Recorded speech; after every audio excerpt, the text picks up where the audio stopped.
Greetings and bienvenue, Midnight Crew. Thank you for returning to this broadcast. And welcome to new viewers joining us for the first time. If you like a video, then feel free to subscribe. I was told I should come here for some clarity. For anyone who is familiar, has experience or had experience with gang stalking, what are some specific things that are unique to stalkers? So far all I've read, heard are inconsistent hand signals, weird looks, and red, white, black cars. That's mostly bull. The gang stalkers want to make you paranoid and start looking out for patterns, stimuli that they previously linked to multiple negative experiences, same as you train animals to whistle. The human brain is not that different, especially the more unconscious primitive areas that are responsible for fight or flight. Gang stalkers train their targeted individuals like Pavlovian dogs to enter fight or flight mode when they see a certain stimuli. They do this by a short period of extreme harassment linked with some stimuli. Best if it's not that common, but still somewhat common in daily life. After this period, that target is conditioned and starts seeing harassment everywhere when they hear that stimuli, even though there is no gang stalker anywhere nearby. After that, the gang stalkers just need to remind the target once in a while so the target doesn't forget the conditioning. I live in a very rural part of Canada and have experienced actual gang stalking harassment from law enforcement. My family's small house got raided by 60+ SWAT units. They presented no search warrant, and even after we were all in cuffs they kept a gun trained on my 12-year-old sister. After that day, the Royal Canadian Mounted Police have been pulling me over at least 4 times a month. They even tried to ban me from entering the nearby town. What you are experiencing, my friend, is your deteriorating mental health. I hope you at least live somewhere you can get affordable mental health care. Please get checked if for your sake, fellow/x/file. Unsure of whether my experience is gang stalking. However, for the past 3 weeks I have had various vehicles follow me everywhere I go. I have the license plate details of all the cars. I live in Sydney, Australia. Cars have taken photos of me while stuck at the traffic lights. One of the vehicles tried to ram into my rear bumper. All these vehicles have extremely dark tinted windows. There is a bald man with a beard, a blonde woman with a ponytail, a clean-shaven man with a green logo-less baseball cap, and a brown-haired woman who took a photo of me whilst at traffic lights. It's very disconcerting that these people are following me.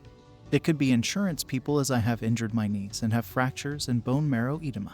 It makes me wonder though, since it would be the first case of insurance companies stalking people day and night waiting for their cars to drive past, then trying to run them off the road. When these cars are following me, I make sure 100% that they are. I will drive into side streets, perform illegal U-turns, and they will still follow me almost bumper to bumper. It seems like it is an intimidation tactic. They want me to know they are following me and want me to be paranoid. I am hoping that my ex-partner hasn't hired some kind of hitman service. It is unlikely, as she wouldn't have the money, nor have a clue how to find hitmen. But it is making my suspicion grow more and more every day.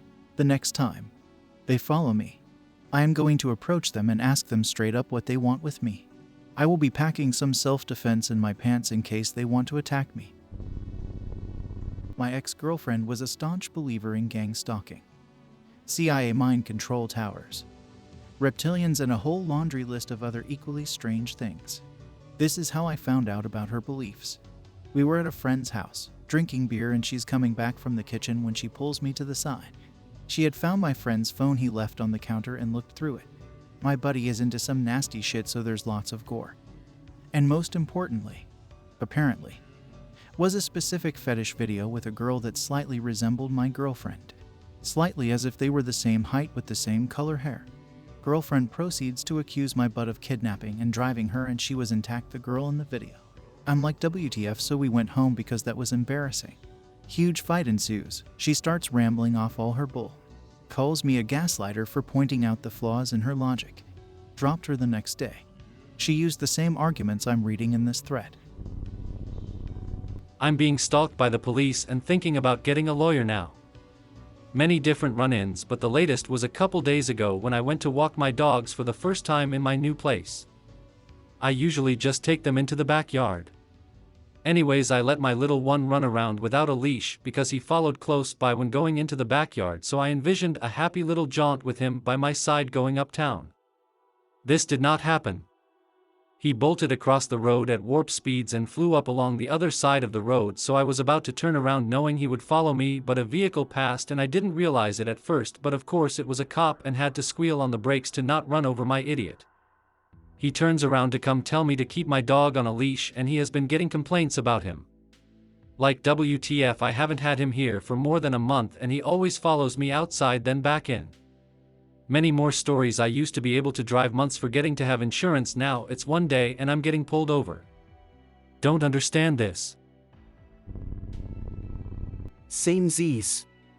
The Fed has been watching a lot of people at this mental health place I work at, because one of our old company associates we used to refer out to fraud the government out of $18 million. Our company doesn't do anything immoral to clients and we're a really small operation of like 8 to 12 people. So it was blatantly noticeable when it first started happening.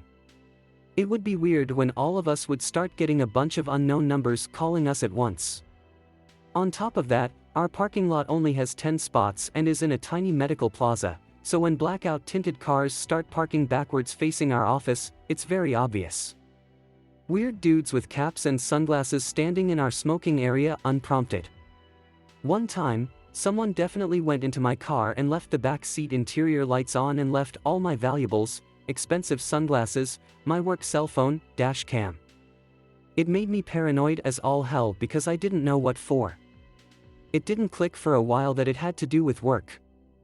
Thought someone was trying to stalk and kidnap me. Gang stalking is a psyop to distract from the cyber stalking that the gov does to everyone. Quiet, Anon, you actually figured it out. God damn, I don't want to go into this again. But I will.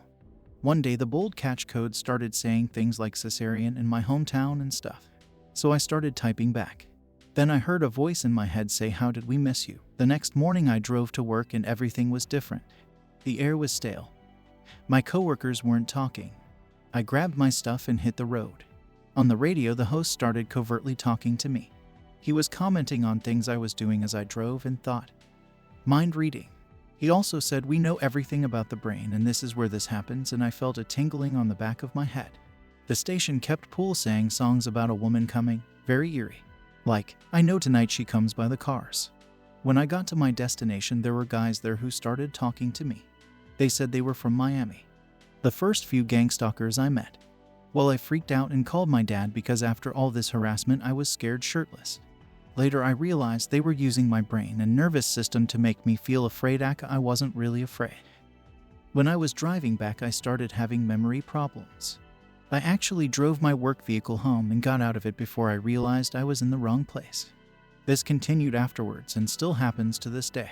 When I got back to work no one was there and I dropped the car off. When I left I started noticing a lot of people around who were staring at me. Like I said, strange for where I was. I started freaking out because my Kindle and apps on my phone were suggesting things related to what was happening to me.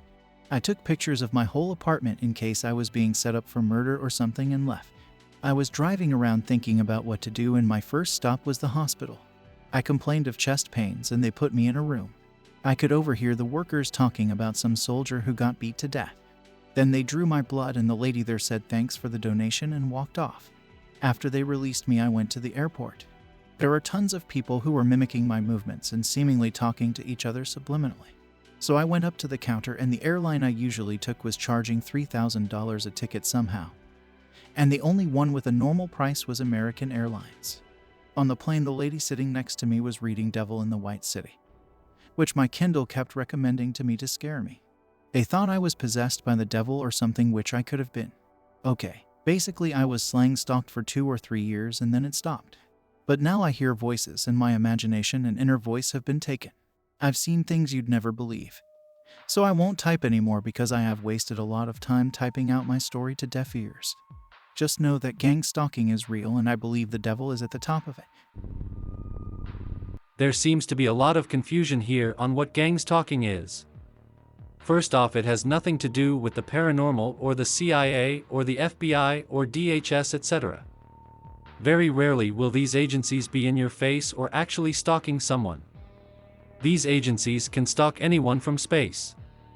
They wouldn't even want you to know they are watching you. They could literally kill any of us at any minute, yet they don't. Here's the spiel. gang stalkers are debt agencies either trying to intimidate you into giving money back owed from somewhere down the family line. In old times, debtors used to go to prison. Now these bankers use thug tactics and shove their degenerate kin into the debt collection businesses. These days you can't go to jail for debt, so these debt collection companies can use mob tactics to try to gain restitution, all on the legal. So if you think you're being gang stalked, just know it's some low-life mobster who really has nothing better to do, because a smart daddy banker keeps the cash flowing. I've always been a very persuasive person. I'm great at delivering comedy or strong and infectious points with just my spoken words. I've always been very well aware of how effective of an orator I am. Back in 2016, I was starting my career as a YouTuber and was quickly gaining subscribers. I had plans to delve deeper into music and acting, and from day one my goal was to gain a platform and bring unity to humans against our common enemy of the uber wealthy and this flawed system that many of us suffer within. The inequalities that we face every day were sickening to me. And I thought if I could use my skill of speaking to bring people together and spread my message of love and unity against our oppressors, we could shift our reality to a more just one. About a year into my YouTube career, I rapidly fell into a deep depression about my appearance. Even though I and many others consider me to be very attractive, I started to doubt myself. And then several months later, I randomly fell ill and became very sick. I randomly lost my voice for a week, and then my voice would disappear mid-sentence another week afterward. Doctors didn't know what the problem was or what was going on. Eventually, as time went by, I healed up, but my voice didn't. I could no longer project my voice. I couldn't modify the pitch of my voice either. My most important tool, my spoken word, became a fraction of its effectiveness. In turn, I lost all of my confidence. I stopped doing YouTube. My potential platform melted away. My goals of bringing people together also disappeared. After 2 years, I went to an ear, nose, and throat doctor. They put a long, thin camera up my nose and into my throat and checked my vocal cords. That's when I found out my left vocal cord had become paralyzed. It's a very rare condition. There was no answer as to why it happened. It feels like the powers that be forcefully stopped me from speaking out further against their agenda. Guys, I think it might have something to do with Scientology. I think we are being measured and stress tested. If you believe you are being followed, you just might be. I bring this info after a very surreal experience. I am unsure if they are malicious or not, and I think they feel the same. If one of you Scientologists is reading this, feel free to contact me again. It is hard to explain. I was walking and was offered a ride from a stranger. A compulsion came over me. I was supposed to get in the car. Then as we were driving, I had a compulsion to talk about occultism. It was then the woman who was driving mentioned Scientology. I am going to leave out details from here as I have the compulsion to, and I do want to contact them again. I had another compulsion though that concerned me. I shouldn't share my knowledge, at least with her. This I know was the seal that was taught by the master. She had a disruptive presence that I have felt from dark magic practitioners. I hate answering like this, as many people on this site are worthy of the knowledge, but with them watching I must be more cautious in what I share. This may be the last time I share knowledge on this site, so I would like to share some final wisdom. Invoke the numbers. The lips of wisdom are closed except to the ears of understanding. You know the rest. Yep, it's real. I'm a target individual. Happened after a music festival, and everything changed after that. That night I slept outside in bushes, and people with flashlights were looking for me. They didn't find me, and the whole time I laid there I was praying to God. After that, the whole entire week I felt like people were watching and stalking me. It only gets worse. I'm pretty sure the people who lived above me in my apartment were in on it. I don't know if it was the medication I took or the drugs or what, but I ended up getting really sick, and it felt like there were bugs crawling everywhere in my body. The disease is called Morgellons, and there's a community on Reddit for it. I'm pretty sure they gave me Nano-S. They started messing with my brain, and I started hearing things that I wasn't supposed to hear. They would put words like madness into my head and say things like, take your own life or this cancer is gonna kill him. This ruined my life. I don't care anymore. Screw you satanic-ass worthless trash. You tried to take away my energy and destroy me and ruin my body, but I stopped it. Screw you and your mother that gave birth to you for trying to experiment on me. I was just a kid, you soulless creatures. I pray to God one day I find you so I can get revenge. A message to the perpetrators of the targeted individual program and a declaration of war. 1. In subjecting targeted individuals to this experiment, targeted individuals were treated as people with no rights. The perpetrators apparently don't believe in human rights. The perpetrators have forfeited their human rights and those of their families. 2. We're the victims. You started this. We define the crime and we decide what justice looks like. 3. Since you have systematically invaded, poisoned, and terrorized every aspect of our lives, every aspect of your lives is on the table, people, places, and things along with the perps themselves. All perps' assets and family members will be seized. 4. Given the nature and severity of their crimes, the perps must be killed. Chemical weapons have been deployed against targeted individuals. Directed energy weapons have been deployed against targeted individuals. Human rights violations, atrocities, war crimes, and terrorism have been committed against targeted individuals. This is a declaration of war against the aggressors. 5. The punishment in the USA for treason against the country is death. Taking part in a conspiracy to target another person in the manner at hand shall be viewed as treason against humanity. To set an example going forward, the perps' families must also be killed. 6. Not only does the above apply to and delineate the punishment to be meted out to the perpetrators of the targeted individual program, it also applies to and delineates the punishment to be meted out to any persons found to be complicit in the crimes of the targeted individual program. This shall henceforth be known as the rationale. It is law. There are no exceptions. There is no debate. Forgiveness does not exist. Gang stalkers are hired as surveillance role players on many job websites. Just reading some of the qualifications needed are, must be able to walk 15 miles a day, and tolerate being outdoors in all weather conditions. Gang stalking is mostly the product of crime lords proving the loyalty of their underlings by tasking their underlings to do something ridiculously beneath their dignity. Savvy underlings, accepting that this humiliating subservience is the price they pay for living a free life of non-compliance, farm it out to their underlings in turn.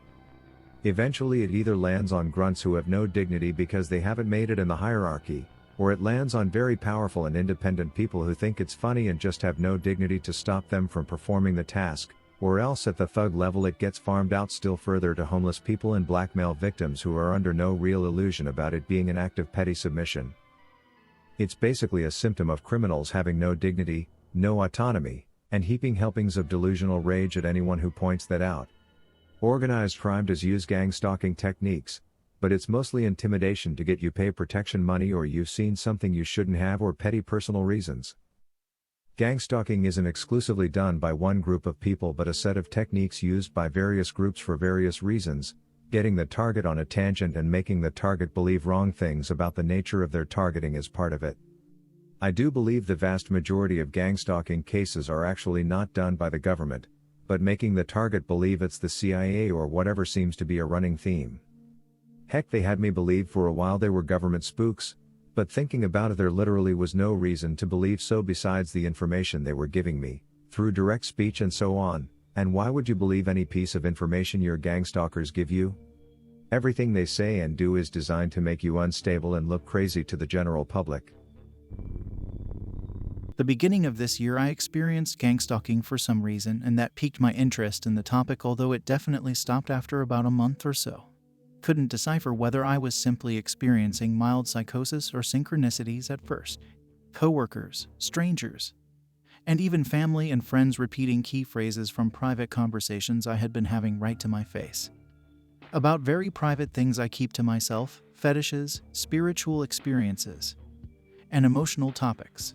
Especially at an airport job I got during that time, where I even experienced on numerous occasions my car going missing from its original spot in the garage to a different spot completely. And the same kind of ominous conversations happened with the security guy who patrols the garage. He would drive me around until we found my car, when he'd find me lost walking around the garage. Weird things started happening around me. Like, for example, the TV at my airport job got hacked and someone put on Dragon Ball Z for some reason during what was supposed to be a football game. Although I find this hilarious. Around the same time I ended up behind a guy on the train who put on like same episode of Dragon Ball on his phone within my view just a few days after. It was just really weird, subtle jabs made by the world around me to make me feel as though I was being watched for whatever reason. Freaked me out. And I ended up quitting that job. My life has calmed down significantly since. But I've been highly introverting, introspecting, and working on self-improvement in my solitude since. Definitely an eerie experience that made me far less skeptical of gang stalking. I know I'm basically a nobody and not a significant person whatsoever, but with how invasive and potentially mind-breaking these harassment tactics were, I could see why they would use insignificant folks, as there would be riots and lawsuits exploding everywhere if they did it to someone with actual public influence. I have a handler that walks by my house 4 times a day like clockwork. It's driving me crazy. It's so obvious too. In the morning she walks down the street one way, always with a kid. Then like 10 minutes later she'll walk back, only she doesn't have the kid anymore. I mean, how stupid do you think I am? I know you're the same person even without a kid. Then mid-afternoon she walks past again, and 10 minutes later walks right past with a kid again. It's disgusting that they use these children as props. I'm going to go confront her one of these days. I can't stand it anymore. The phenomenon of harassment by reptilian hybrids is very real. Ignore the detractors. If they don't full-on gang stalk, they will try to get a reaction out of you or just observe you. I've been in upsetting situations which in hindsight I realize were set up in some way. Like, they can somehow tell you have a vulnerable moment and they come from somewhere like vultures. They feed on emotional energy. Some have a glaze around the eyes which is quite noticeable, probably some kind of cover against their slit pupils. Occasionally, their tattoos will give them away. They seem to love the idea of creed and all that shit, but there are also your suit-wearing bunch who run things. You just can tell they're sadistic, abusive, unstable physiognomies and abnormal behaviors from a mile away. There is hatred and cruelty in their eyes, or just utter soullessness. Sometimes amusement, because they're just playing a role and fooling people. Duper's delight. They are often brutish, slimy, fat, or lanky, agile. You'll see them making fun of passerbys or approaching you asking some loony questions that make no sense or sexually harass, especially for women. I can tell them many times, because they have repetitive strains. It's like there are strains, and within those strains, there are copies with some alterations to make them seem like real individuals. I bet they're provided with fake biographies. Always check for inconsistencies in their stories if you suspect someone might be. Screw their entire kind. I know people are gonna doubt my words, but it's important to get this info out there so people are mentally prepared and won't be too shocked when it's disclosed. These things are capable of extreme cruelty and sadism, both physically and emotionally, Junko Furuta and Nanking level of violence. Go look at some of the Mortal Kombat 11 stuff. This is the kind of stuff they get off of. Sick creatures. I hope that you enjoyed tonight's broadcast. If you enjoyed tonight's story, then please subscribe to the channel, as more green texts will appear daily. A new broadcast will appear when the clock strikes midnight Central Time.